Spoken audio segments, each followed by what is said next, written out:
আপনার সন্তানের অনাকাঙ্ক্ষিত আবদার আপনি পূরণ করছেন না তো? হ্যাঁ, আজকে এই নিয়েই কথা বলবো। আমার সামনে এরকম একটা ঘটনা পড়েছে যেটা আ আমাকে খুবই ভাবিয়েছে এবং আমি আশা করি আপনাদের সাথে কথা শেয়ার করার পরে আপনারা অবাক হয়ে যাবেন। হয়তোবা আপনাদেরও সামনেও এরকম অনেক ঘটনা আসে যেটা আসলে আপনারা অবাক হয়ে যান যে অনেকে এরকম করে যারা বাচ্চাকে ভালোবাসার নাম দিয়ে বাচ্চার যে আবদারগুলো পূরণ করলে ক্ষতি হবে সেই আবদারগুলো তারা পূরণ করতে চায়। সে কারণে বাচ্চা বড় হয়ে সঠিক পথ অনুসরণ করতে পারে না, সে সঠিক পথে চলতে পারে না, সে একটু হলেও অন্যরকম হয়ে যায় যেটা আসলে সমাজে প্রত্যাশিত না। সেরকমই আমি বছরখানেক আগে ঢাকা মগবাজারে অবস্থিত ৮ দিন হাসপাতাল, সেখানে আমার বেবিটা ছোট বেবি আছে, সে বেবি সিজার করার জন্য সেখানে ভর্তি হওয়ার জন্য গিয়েছিলাম। তো আমার সাথে ছিল আমার আন্টি এবং আমার হাজব্যান্ড, আমি। তো সেখানে আমরা তিনজনই লিফটে ওয়েট করতেছিলাম। ব্যাপারটা হাসি পাচ্ছে আজকে বলার আগে, কারণ আমার এই ব্যাপারটা এখন হাসি পাচ্ছে, তখন খুবই রাগ হচ্ছিল। আশা করি শোনার পরে আপনাদেরও এরকমই মনে হবে যে এটাও কি হতে পারে। তো আমি তো পুরো অসুস্থ, কারণ আমি যখন গিয়েছিলাম আমার সময়টা প্রায় এগিয়ে আসছে এবং পেন হচ্ছিল আমার মোটামুটি। তো যাই হোক, আমরা তিনজন সিঁড়ির নিচে এবং আরও এরকম রুগীর সাথে লোক ছিল, তারা মানে 10-12 জনের মতো অপেক্ষা করতেছিলাম লিফটের সামনে। এমন মুহূর্তে একটা জুটি, তাদের হাতে একটা বড় ট্রলি ব্যাগ এবং তাদের একটা ছেলে বাচ্চা, মেবি বাচ্চাটার বয়স হবে 4 থেকে 5 বছর। তো তারা বাচ্চাটাকে নিয়ে মানে খুবই হই হুল্লোড় করতেছে এবং একটা পর্যায়ে আমরা সবাই দাঁড়ানো, লিফট নিচে আসলো, লিফট ওপেন হলো, মানে লিফটের দরজা খুললো, সেই মুহূর্তে তারা এই বাচ্চাটাকে ট্রলির উপরে উঠিয়ে ট্রলির একদম হাতলের যে জায়গাটা সেখানে বসিয়ে সে লিফটের দরজায় বাচ্চাটাকে নিয়ে তারা খেলা করছে এবং আমরা সবাই দাঁড়িয়ে আছি ভিতরে ঢোকার জন্য, ঢুকতে পারতেছি না।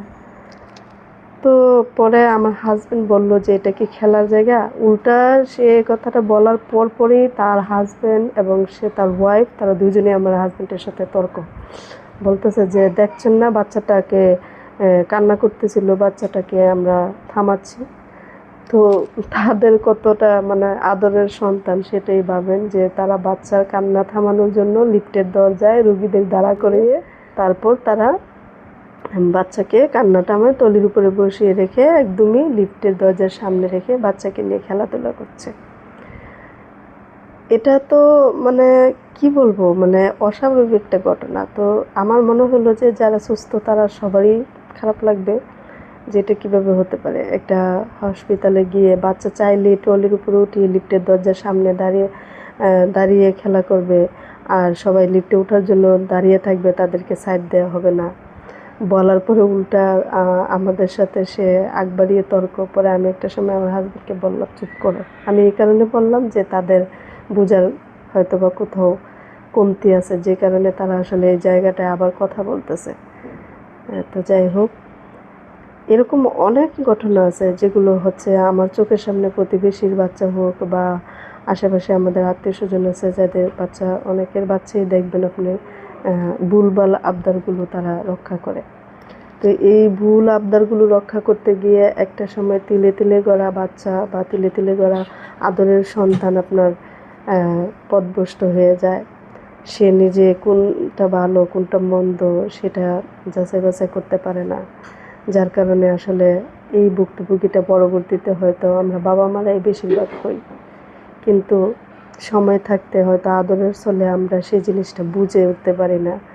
আমরা এতটাই অনেক সময় আদর করি, সবাই আমরা বাচ্চাদের অনেক আদর করি, কিন্তু আমার মনে হয় যে এই আদর করা একটু সীমাবদ্ধতা থাকা উচিত, যেখানে আদরটা যেন কখনো তাদের জন্য ভুল আবদার রক্ষা করার মতো কোনো কিছু তাদের কাছ থেকে আশা করা না হয়। কারণ তারা অনেক আদর করার ফলে তারা বেশিরভাগ সময়ই এরকম ভুল আবদার করে বসে, যে তারা তো ছোট, তখন বুঝতে পারে না।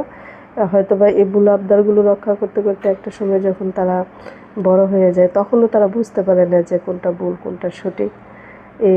এসব আবদার তারা করেই চলে, এমনকি তারা কখনো না শুনতেই পছন্দ করে না। আপনি দেখবেন বেশিরভাগ বাচ্চাই না শব্দটা শোনার সাথে সাথেই সে অন্যরকম রিয়েক্ট করে, সেটা আপনার যে কোনো আবদারেই হোক, না কথাটা তারা শুনতে অভ্যস্ত না। সেজন্য বাচ্চাদের সব আবদার সবসময় মানে না রক্ষা করা, তাদেরকে ছোটোবেলা থেকে বুঝিয়ে দেওয়া যে এটা ভালো না বা ওটা ভালো, এগুলো আস্তে আস্তে গড়ে তোলাই আমার মনে হয় শ্রেয়।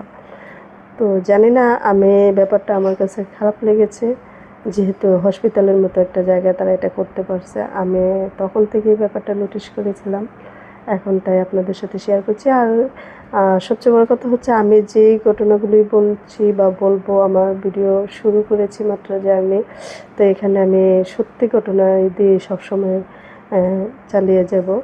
তো আশা করি আপনারা আমাকে অবশ্যই সাপোর্ট করবেন, পাশে থাকবেন, লাইক সাবস্ক্রাইব করে পাশে থাকবেন প্লিজ। কমেন্ট করবেন, ভুল ত্রুটি হলে সেটাও জানাবেন।